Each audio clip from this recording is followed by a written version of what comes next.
നമസ്കാരം. ആത്മീകയാത്രയുടെ പുതിയൊരു പതിവിലേക്ക് എല്ലാവർക്കും സ്വാഗതം. ഇന്ന് വളരെ പവർഫുള്ളായ ഒരു ഗ്രഹണ ദിവസം, ചന്ദ്രഗ്രഹണം. അതായത് രാഹു കേതു ചന്ദ്രനെ വിഴുങ്ങുന്ന ഒരു ദിവസമായിട്ട് ജ്യോതിശാസ്ത്ര പ്രകാരം പറയുന്ന ഒന്നാണ് ഈ ചന്ദ്രഗ്രഹണം എന്ന് പറയുന്നത്. ദൈവവിശ്വാസികളാണെങ്കിലും പ്രപഞ്ച വിശ്വാസികളാണെങ്കിലും ഇനി ദൈവത്തിലൊന്നും വിശ്വാസമില്ല എന്ന് പറയുന്നവരാണെങ്കിലും പലർക്കും ഈ ഗ്രഹണം ദോഷങ്ങളും നന്മകളും കൊണ്ടുതരുന്ന ഒന്നായിരിക്കും. അങ്ങനെ ദോഷങ്ങൾ ഉണ്ടാകാതിരിക്കുവാൻ വേണ്ടിയും നമുക്ക് ഈ ഗ്രഹണ മുഖാന്തരം നമ്മുടെ ജീവിതത്തിൽ നന്മകൾ വന്നു ചേരുവാൻ വേണ്ടിയും നമ്മൾ ഇന്ന് 1:26 അതായത് രാത്രി 1:26 ചെയ്യേണ്ട ഒരു പ്രധാനപ്പെട്ട കാര്യത്തെക്കുറിച്ചാണ് ഇന്നത്തെ ഈ വീഡിയോയിലൂടെ നമ്മൾ കാണുവാൻ പോകുന്നത്. ഇത് മുഴുവനായും ഒരു ലോ ഓഫ് അട്രാക്ഷൻ മെത്തേഡിൽ ഉൾപ്പെടുന്നതിനാൽ തന്നെ ആർക്കു വേണമെങ്കിലും ഈ ഒരു മെത്തേഡ് പരീക്ഷിച്ച് നോക്കാവുന്നതാണ്. അത് ഒരു പ്രധാനപ്പെട്ട താന്ത്രിക രീതിയാണ്. ഇതിനെക്കുറിച്ച് കാണുന്നതിന് മുന്നേ ഞാൻ ആദ്യം തന്നെ ഗ്രഹണ സമയം തുടങ്ങുന്നത് എപ്പോഴാണ് എന്ന് പറയാം. അതായത് ഇന്ന് 7/9/2025 ഞായറാഴ്ച രാത്രി 9:27 തുടങ്ങുന്ന ഗ്രഹണം അവസാനിക്കുന്നതാകട്ടെ രാത്രി 1:26 ഏകദേശം 4 മണിക്കൂർ ദൈർഘ്യമുള്ള ഒരു ഗ്രഹണമാണ് ഇപ്രാവശ്യത്തേത്. നമ്മളെല്ലാവരും തന്നെ ചന്ദ്രഗ്രഹണം, സൂര്യഗ്രഹണം എന്ന് പറയുമ്പോൾ കുറച്ചെല്ലാം ശ്രദ്ധിക്കണമെന്ന് നമ്മുടെ പൂർവികന്മാർ നമുക്കെല്ലാവർക്കും പറഞ്ഞു തന്നിട്ടുണ്ട്. അതിൽ പ്രത്യേകമായിട്ടും ഗർഭിണി സ്ത്രീകൾ പ്രത്യേകിച്ച് ശ്രദ്ധിക്കേണ്ട ഒരു സമയമാണ് ഈ ചന്ദ്രഗ്രഹണം അല്ലെങ്കിൽ സൂര്യഗ്രഹണം എന്നെല്ലാം പറയുന്ന ഗ്രഹണ സമയങ്ങൾ. കൂടാതെ തന്നെ നമ്മൾ ഇന്ന് ഭക്ഷണം കഴിക്കേണ്ട സമയം രാത്രി ഒരു 7 മണിക്കുള്ളിൽ ഭക്ഷണം കഴിക്കുവാനായിട്ട് ശ്രമിക്കുക. കാരണം ഗ്രഹണ സമയത്തിൻ്റെ 2-3 മണിക്കൂർ മുന്നേ തന്നെ നമ്മുടെ വയറുകൾ കാലിയായിരിക്കണം, അല്ലെങ്കിൽ ദഹന പ്രശ്നങ്ങൾ ഉണ്ടാകുമെന്നും നമ്മൾ പറഞ്ഞു കേട്ടിട്ടുണ്ട്. ഇതെല്ലാം സത്യമാണോ അതുമല്ല തെറ്റാണോ എന്നൊന്നും നമ്മൾ ആലോചിക്കേണ്ട കാര്യമില്ല. നമ്മുടെ ജീവിതത്തിൽ നന്മകൾ വരുന്ന കാര്യങ്ങളാണെങ്കിൽ തീർച്ചയായും നമ്മൾ ഇതെല്ലാം വിശ്വസിച്ചേ മതിയാകൂ എന്നൊരു കാലഘട്ടമാണ് ഇപ്പോൾ. അതുകൊണ്ട് തന്നെ ഈ ഗ്രഹണം എന്ന് പറയുന്നത് വെറുതെ ഒന്ന് തള്ളിക്കളയാതെ ചെറിയ ചെറിയ കാര്യങ്ങളാണെങ്കിലും ചെറിയ ചെറിയ താന്ത്രികങ്ങളോ അല്ലെങ്കിൽ മന്ത്രജപങ്ങളോ ആണെങ്കിലും അത് ഇന്ന് ചെയ്യുവാനായിട്ട് പ്രത്യേകിച്ച് ശ്രമിക്കുക. ഇന്ന് നമുക്ക് പൂജാമുറിയിൽ കയറാൻ സാധിക്കില്ല. കാരണം രാവിലെ തന്നെ പൂജകളെല്ലാം കഴിഞ്ഞ് നമ്മൾ നമ്മുടെ പൂജാമുറി അടച്ചിടുകയാണ് വേണ്ടത്. അത് സ്വാഭാവികമായിട്ടും എല്ലാവർക്കും അറിയാവുന്ന ഒരു കാര്യമാണ്. മാത്രമല്ല നമ്മൾ ആത്മീകം എന്ന ചാനലിലൂടെ പറഞ്ഞിരുന്നു, നമ്മുടെ ഇന്നത്തെ ദിവസത്തിൽ രാത്രിയിൽ ഒരു 2-3 മണിക്കൂർ മുന്നേ ഭക്ഷണം കഴിക്കണം, ഗ്രഹണ സമയത്ത് ഒന്നും കഴിക്കരുത് എന്ന് പ്രത്യേകിച്ചും ഗർഭിണി സ്ത്രീകൾ ചെയ്യേണ്ട കാര്യങ്ങളെക്കുറിച്ചും പറഞ്ഞിരുന്നു. ഒരുപക്ഷെ ആ വീഡിയോ കാണാത്തവരാണെങ്കിൽ ഈ ഒരു ചെറിയ കാര്യങ്ങൾ മാത്രം ശ്രദ്ധിക്കുക. നേരത്തെ പറഞ്ഞതുപോലെ ഗ്രഹണ സമയത്ത് നിങ്ങൾ ഒരിക്കലും പുറത്തിറങ്ങാതിരിക്കാൻ പ്രത്യേകം ശ്രദ്ധിക്കുക. ഏതൊരു കാരണവശാലും ഇന്ന് ഗ്രഹണ സമയത്ത് പുറത്തിറങ്ങരുത്. അതുപോലെ തന്നെ ഇന്നത്തെ ഭക്ഷണം നാളെ കഴിക്കാമെന്ന് കരുതി നമ്മളൊന്ന് സ്റ്റോറേജ് ചെയ്തു വെക്കാനായിട്ട് ശ്രമിക്കും. സ്വാഭാവികമായിട്ടും നാളെ തിങ്കളാഴ്ചയാണ്, നമുക്ക് എല്ലാവർക്കും ഇന്ന് തന്നെ നമ്മളെല്ലാ ജോലികളും തീർത്തു വെക്കാം. ചില കറികൾ ഇന്ന് വെച്ചാൽ നാളെ രാവിലെ ചൂടാക്കി കഴിച്ചാൽ മതി എന്നുള്ള എല്ലാ സമയങ്ങളിലും ചെയ്യുന്ന ആ ഒരു രീതി നമ്മൾ ഇന്നൊന്ന് മാറ്റി പിടിക്കുക തന്നെ വേണം. കാരണം ഇന്ന് നമ്മൾ ഉച്ചയ്ക്ക് വെക്കുന്ന ഭക്ഷണങ്ങളെല്ലാം തന്നെ വൈകുന്നേരമാകുമ്പോഴേക്കും കഴിയുന്ന രീതിയിൽ വെച്ച് അതിൻ്റെ ഒരു ബാലൻസ് ഒന്നും ഇല്ലാതിരിക്കാൻ പ്രത്യേകം ശ്രദ്ധിക്കുക. ഇനി അഥവാ എന്തെങ്കിലും ഉദാഹരണത്തിന് പാല്, അച്ചാറ്, തൈര്, അതുപോലെ തന്നെ വേറെ ഏതെങ്കിലും പഴവർഗ്ഗങ്ങൾ എന്നിവയെല്ലാം നമുക്ക് എടുത്തു വെക്കണം, സൂക്ഷിച്ചു വെക്കണം എന്നുണ്ടെങ്കിൽ അതിന് മുകളിലും അതേപോലെ കുടത്തിൽ നമ്മൾ വെള്ളമാക്കി വെച്ചിരിക്കുകയാണ്, കുടിക്കുന്ന വെള്ളം വെച്ചിരിക്കുകയാണ് എന്നുണ്ടെങ്കിൽ, മാത്രമല്ല അരിപാത്രത്തിന് മുകളിൽ, പരിപ്പ് പാത്രത്തിന് മുകളിൽ, പുളിപ്പാത്രത്തിന് മുകളിൽ തുടങ്ങിയ എല്ലാത്തിനും മുകളിലും ഓരോ കറുകപ്പുല്ല് അല്ലെങ്കിൽ ദർഭപ്പുല്ല് വെക്കുന്നത് വളരെ ഉചിതമായിരിക്കും.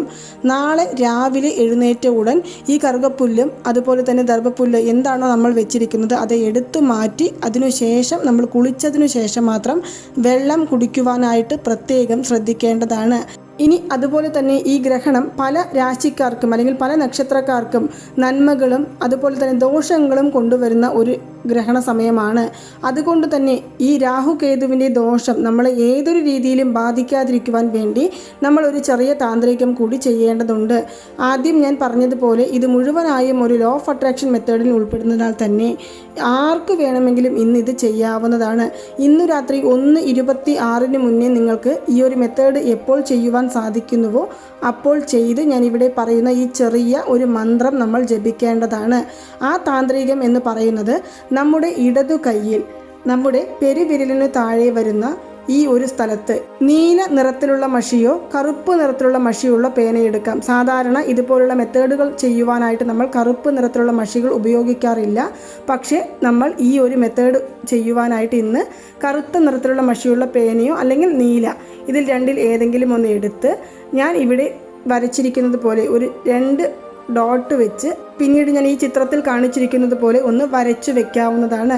വരച്ചു വെച്ചു കഴിഞ്ഞതിനു ശേഷം ഈ ഒരു ചിഹ്നത്തെ നോക്കിക്കൊണ്ട് 21 പ്രാവശ്യം ഓം വിഘ്നവിനായകനേ നമഃ, ഓം വിഘ്നവിനായകനേ നമഃ എന്നുള്ള മന്ത്രം ജപിക്കുക.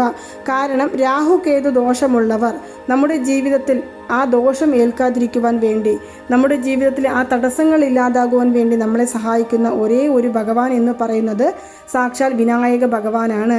തടസ്സങ്ങൾ ഇല്ലാതിരിക്കുവാൻ വേണ്ടിയും വിഘ്നങ്ങൾ മാറിക്കിട്ടുവാൻ വേണ്ടിയും ജീവിതത്തിൽ ഉയർച്ച ലഭിക്കുവാൻ വേണ്ടിയും വിനായക ഭഗവാന്റെ ഈ ഒരു മന്ത്രം ഇന്ന് നിങ്ങൾക്ക് ചുരുങ്ങിയത് ഒരു 21 പ്രാവശ്യം, അതും അല്ലെങ്കിൽ ഒരു 108 പ്രാവശ്യം ഇന്ന് ചൊല്ലാവുന്നതാണ്. നിങ്ങളൊരു പക്ഷേ ഇപ്പോൾ ഈ വീഡിയോ കാണുകയാണെങ്കിൽ ഇപ്പോൾ തന്നെ നമുക്കിത് ചെയ്യാം.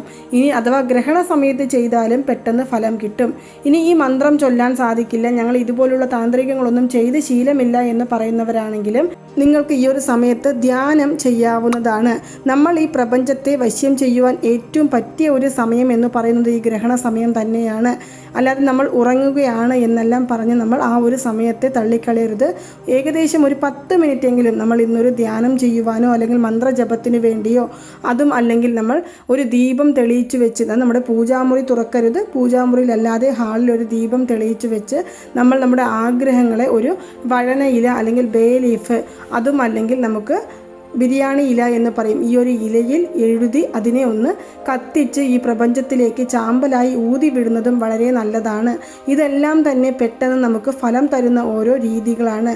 വെറുതെ പൈസകളൊന്നും മുടക്കാതെ ഈ ഗ്രഹണദോഷം നമുക്ക് ഏൽക്കാതിരിക്കുവാൻ വേണ്ടിയും നമ്മുടെ ജീവിതത്തിൽ ഉയർച്ച ഉണ്ടാകുവാൻ വേണ്ടിയും രാഹുകേതുവിൻ്റെ ദോഷങ്ങൾ നമ്മളെ ബാധിക്കാതിരിക്കുവാൻ വേണ്ടിയും നമുക്ക് ഇന്ന് ഇത് ചെയ്യാവുന്നതാണ്. ഒരു വീട്ടിലെ ഒരാൾക്ക് മാത്രമേ ഈ ഒരു താന്ത്രികം ചെയ്യാൻ സാധിക്കുകയുള്ളൂ എന്നൊന്നുമില്ല.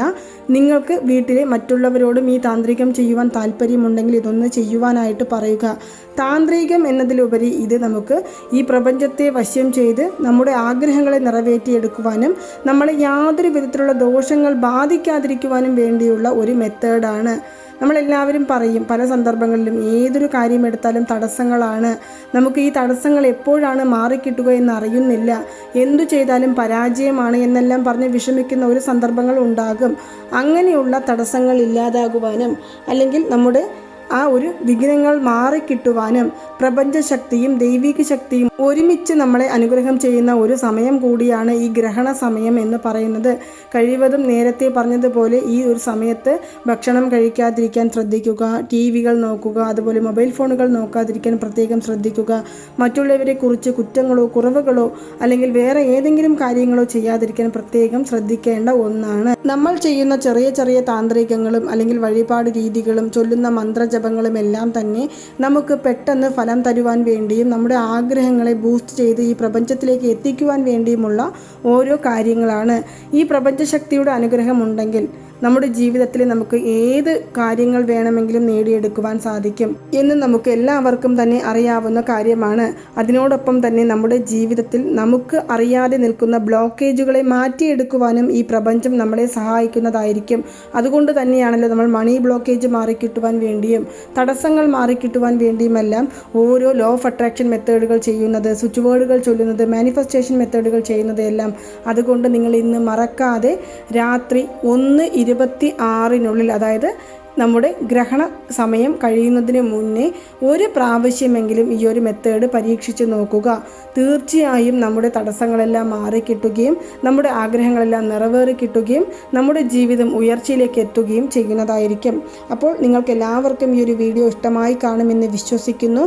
ഇതുപോലുള്ള ലോ ഓഫ് അട്രാക്ഷൻ മെത്തേഡുകൾ, താന്ത്രിക രീതികൾ, മന്ത്രജപങ്ങൾ, വഴിപാട് രീതികൾ, മാനിഫെസ്റ്റേഷൻ മെത്തേഡുകൾ എന്നിവയെക്കുറിച്ച് കൂടുതലായിട്ട് അറിയണമെന്നുണ്ടെങ്കിൽ നമ്മുടെ ഈ ചാനൽ ഒന്ന് സബ്സ്ക്രൈബ് ചെയ്യുവാനും സപ്പോർട്ട് ചെയ്യുവാനും ഷെയർ ചെയ്യുവാനും മറക്കരുത്.